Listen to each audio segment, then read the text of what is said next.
Thanks, Imran, for coming to this interview. Thank you, brother. Yeah. So maybe just to start off, maybe just share a bit of your story and how do you get to where you are today? It's the same story that I tell over and over again. But for those of you who don't know about how I got started, I think it'll be a good primer. Not only because I want you to know about my story, because my story is of no consequence to you, but perhaps because my story holds some inspiration and motivation for those of you out there who are probably feeling stuck at this moment in time.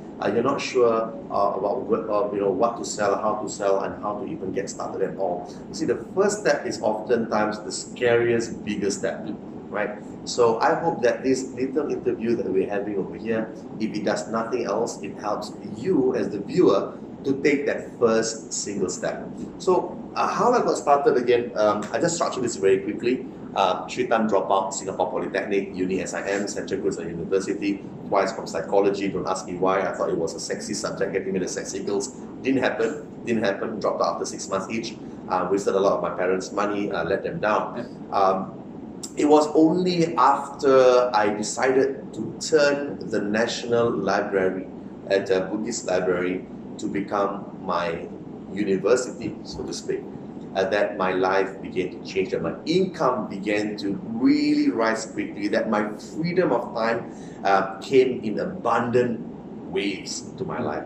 And I know that if you're watching this right now, you're probably thinking that's not attainable, that's not achievable, and that's fine, because we all have our own sense of reality. But I'm telling you, if you do exactly the things that he and I are going to be discussing about in today's interview, you will begin to see your life getting better sooner than you thought ever, right? So again, I made the National Library my university every day from 8 a.m. to 6 p.m. at Buddhist Library, having a little bit of money for lunchtime at the Hanis Cafe. The Hanis Cafe is like the halal version of Hans Cafe, eating my sandwiches, $6.90, going back. And what I loved about it is that every single time I wanted to learn about website design, I just went to the library, picked up a book on website design, bam, done. Website design done by the end of the day. If I wanted to learn how to do copywriting, bam, pick up a book on copywriting, done. A lousy piece of copywriting, but better than nothing. If I wanted to learn how to do SEO, done in 1 week's time. So I was able to take a modular approach to creating my own success story. So if you go to school tells you what to do, when to do, in what sequence. And then you go for your convocation, you take your gown, you throw your hats in the hair, and you feel invincible. Wow, I've made it. My moms are proud. Yeah, but then it wears out after some time, right? But when it comes to self-learning, you get to go to the library, you pick up what you want to learn, when you want to learn, pace at what pace you want to learn it at, you implement, you can start getting results. Real world results. I'm not talking about grades here, I'm talking about real world results. And so, the story you might have heard about, but I'll say it again, is bought some paintings from China, brought them over to Singapore, sold them right from my mother's living room at Block 46 Benjamin Road, 4th story. Don't go there, by the way, right? And the reason why I share that story was because the only way to get people to buy my stuff was through the power of internet marketing. And I stumbled upon internet marketing. I stumbled upon a few systems that has turned out to be very lucrative for me. And I have since compounded that learning that I had by taking action consistently. And I've compounded to set up second, third, fourth, fifth business and so on. And it's been a passion for me throughout these years. But the common thread among all of these businesses that I run is the power, the underlying power of internet marketing. That's one thing that cannot be taken away. And why this is so important, right? And I think you will agree with me, is that we truly live in one of the best times ever. Yes, yeah. In one of the best places ever to make a lot of money fast. And I'm not saying make money quick, but hold on to that thought. What's wrong with making money quick? Right? What's wrong with making money quick? But I'll say this again because you may not believe it, right? And so it's really important that internet marketing has allowed us to become richer, faster, in more voluminous numbers than ever before. The best time ever, in one of the best places ever. If we were born in, say, Senegal or Africa or whatever, right? I don't even know, Honduras, in year 2000, our chances of succeeding is much slimmer than if we were to born in year 2000 in Singapore. If we were to be born in Singapore in 1819, your chances of success is also much slimmer. So you have, in a way, you have all these tools and interconnectivity and free videos online to learn to how to fix stuff and everything else. And if we are not using it to our advantage, shame on us. This is a great information revolution. Information is freely available. Yep. If we don't make use of it, shame on us. Right. So that's my little story over there. I don't want to bore you guys into this. Let's jump into some of the meatier stuff. Sure, yeah. So I guess like after creating multiple businesses in the art business, chiropractor, so on and so forth, you had how many students already so far?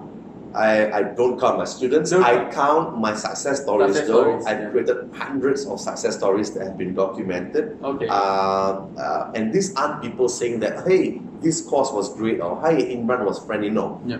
These were testimonials of people who went from X dollars to 5X or 10X. So these were all quantifiable success stories, which means to say it gives me a lot of heart and hope because the system works. Simple. Internet marketing works, you can't deny it. Hashtag internet marketing works. Yeah. So digital marketing is real. So I don't count how many students I've had, but yeah, success stories is countless. Okay. And these are all the people who actually documented and give it to me. For the thousands more who haven't told me about success stories, I don't even know, man. Okay, yeah. So I guess, there will be like thousands of students that came to your courses to learn from you. Is there any difference, what are the big differences you see between those that have succeeded and those that might not have been able to achieve the results that Great question. You have a pool of students. A handful succeed wildly. Some stay mediocre. Majorities be stagnant. They become stagnant. It is what we call, Thomas Bell talks about this, he calls it shield of mediocrity. The shield of mediocrity. Take a look at the normal psychology of a typical Singaporean. Right? Nothing wrong about being a typical Singaporean. That's good. Right?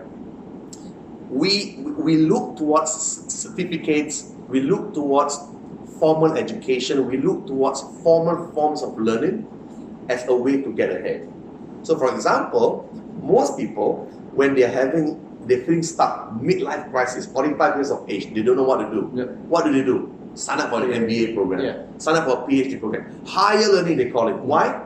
Because they want to get that certificate to make them feel worthy again. Even if that certificate has no direct bearing or consequence to their success in future.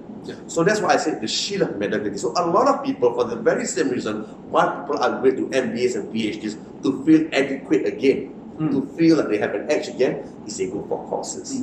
And when a lot of people go for courses, what they're doing is that, I've upgraded myself, I've learned it. I'm going to put these notes away in that little cabinet where everything goes. The shelf, not self-help, but shelf-help, but they're going to keep it all there. And then one fine day, I will revisit and do it. So they go back home sleeping, I've done my job.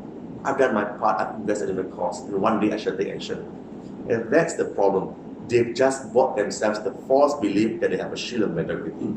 As with majority of courses, there needs to be a heavy dose of implementation. Let's just say it this way. Imagine that your right hand and your left hand, right? If you were trying to climb a ladder, for example, would it be easy to climb a ladder using just one hand and one leg? No. You need both legs and both hands. So I want you to imagine, if you're watching this right now, that your right hand is actually knowledge, learning. You learn. And left hand is implementation. You apply. After some time, you learn, you apply. After some time, even before you realize it, you're going to look down and be like, oh my God, I've gone such a long way. Oh, my friends who used to laugh at me, my family members who used to laugh at me, they're so far below. And they'll be looking up wondering what the hell happened.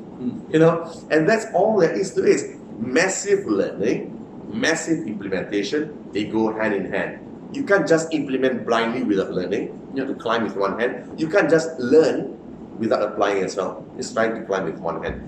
That is the biggest thing. But let's examine this. Why do you think most people, they come for this type of learning courses, but they never apply? Because of their program. because of the programming, because they are surrounded by the very same people that they are like.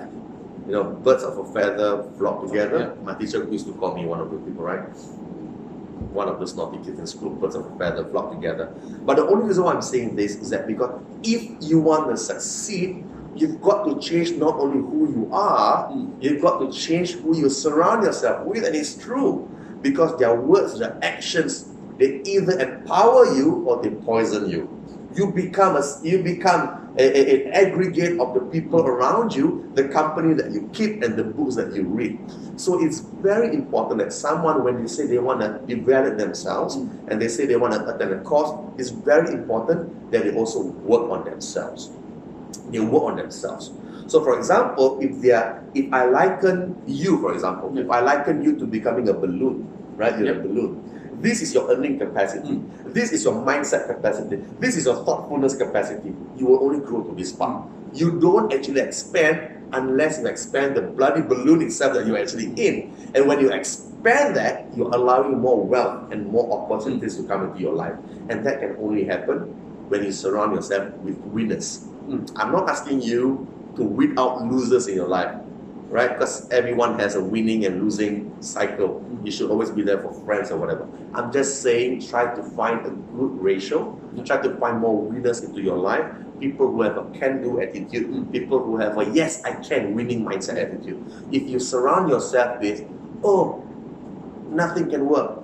Oh, I tried it too, it doesn't work. You are going to believe you're poison. And you are, in all likelihood, going to go back to sleep the very same way that you woke up in the morning. That's the biggest problem. Okay. So again, just to summarize, massive learning, massive implementation, surround yourself with winners. Yeah, I think that's great information to share. So I think a lot of people are always say the average of the top 5 people you hang out around with. But I think more than that is you're the top 5 of the average of the top 5 social media pages you follow, the top 5 books you read, and so on and so forth. And of course, implementation. Okay, so I think for my final question, right, just a quick, just want to get your opinion, right? So what happens if, for example, imagine you lost everything today.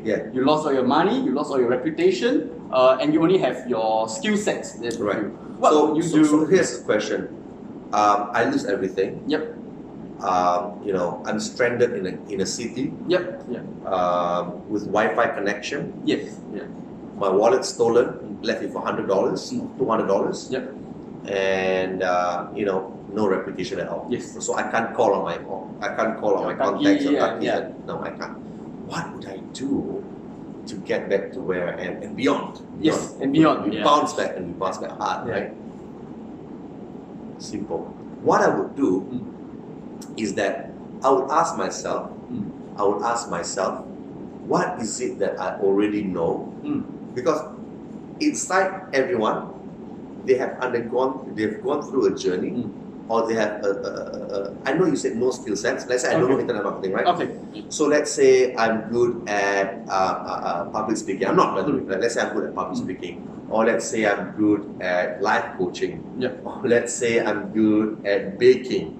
I will ask myself, what do I know that other people don't know about, but might be willing to pay money to learn from me, to transfer my knowledge to them and transfer their money to me. It's a win-win transfer. They learn something and I get money from them. And once I found out what's my number 1 core competency that can be turned into a business, what I will then do is that I will do a quick research on Google to see who my competitors are in the market, what they are already doing, what they are not doing, what are some of the gaps in the market. I will then go ahead and exploit those gaps by creating a simple landing page for free, like Weebly or Wix or whatever, putting in those market gaps. And then, because I have no money, I am going to place some advertisements on Craigslist and Gumtree and I don't know, is that still Mocha in 88dB? No. One of those classified ads or whatever. I used to use the Yahoo classifieds at that time. So I'm going to put it over there. And because I knew nobody trusts me, I'm not going to sell it for expensive. I'm going to sell it either at cost or for free. At cost or for free.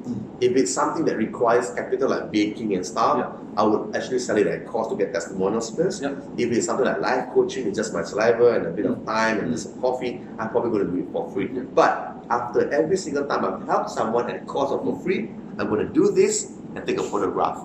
And after doing this for 20 times, and I now have a bloody collage of 20 people who came to me.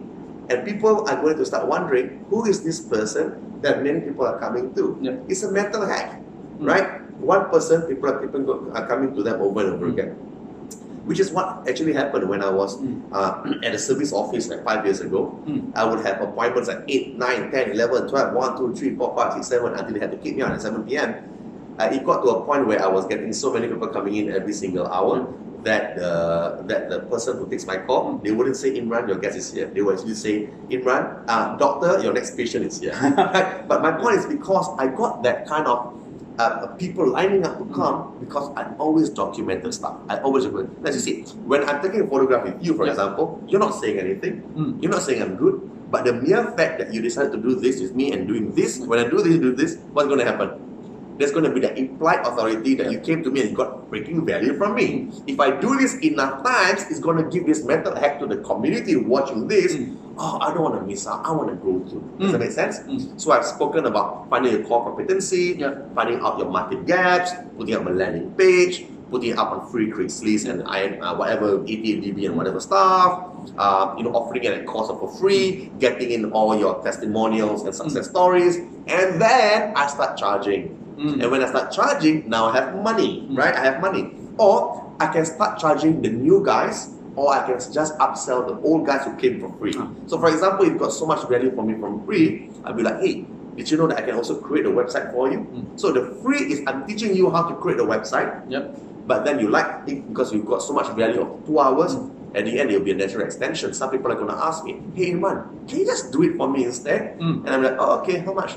1,005. Great. Now I have 1,005 in my wallet. And what am I going to do with 1,005? Firstly, I'm going to go to town and party for a while and say, yippee-yay, right? Small win. You have to celebrate a small win. And then, what I'm going to do, I'm going to take $750 of that. It's my math's correct, I'm going to drop out. I'm going to take $750 and I'm going to throw it back to Marc Zuckerberg and say, Marc, I'm going to run some Facebook ads. I want more inquiries. And then I repeat the cycle, and then more people are going to come back to me, and I might just get another 5 sales from there. That's another 7.5k. And then bam, go out to party in town, take the other 50% of 7,005, that's 3,750, not too bad for a dropout. I take that money and I give it to Marc Zuckerberg and say, Marc, go and make me more money. That's how you turn Facebook into an ATM machine. That's how you use Facebook. That's the other side of Facebook. Most of you are using Facebook to gossip. Most of you are using Facebook to look at sexy girls. Nothing wrong with that. But if you're single, most of you are looking at ice bucket challenges on Facebook and gossiping and spreading negative news and fake news or whatever, right? The thing is, that's the other side of Facebook that you can turn into your personal Facebook ATM machine. That's called a monetization. Figure out these high income skill sets in order to get high income in your life. So that's what I would do. So that's that. Just going to quickly summarize the whole thing again. Find out your core competency. Find out the market gaps. Create a simple copywriting. Put it up on a landing page for free. Put it up on the on all those classified ads for free. Do it for free or at cost price. Take photographs. Put it up again, upsell the people who came in for free, show these new testimonials to new people coming in and they will pay right away, reinvest the first paycheck into a party at town and then back to Facebook, reinvest that money back into Facebook again. The key here is just starting from step 1 and then reinvesting. Once I've gotten my first 100k again, I'll take an aeroplane, I fly back again and then I can face my kid and my daughter, my wife and my kid again. That's how we do it over and over again, brother. Every single time works like a charm. Works like a charm. Okay. I think that's really solid information. So if any of you are watching this, want to implement basically, if you implement what he said, right, I think there's going to be great chance that you're going to succeed in whatever you want to do. So I think, Imran, lastly, I think where can my audience find you, or where can my audience find out more about you in the future? Man, I don't have a link right now, but if you would allow me, I would just put a link above or below this video when this is being edited. Yeah. You are going to edit this, right? When I make awkward facial gestures, I'm we're just going to put a link either above or below this video. It's going to be a bit.ly link. Click on that. I have a couple of stuff. There's going to be a bit.ly link. I've got free coaching. I've got a free webinar. I no longer do these free one-to-ones only for my best buddies. I no longer enjoy doing the free one-to-ones anymore. But yeah, there's the free webinar, there's the free coaching. You can decide which one you want to go for, and then take whatever path suits you. Yeah.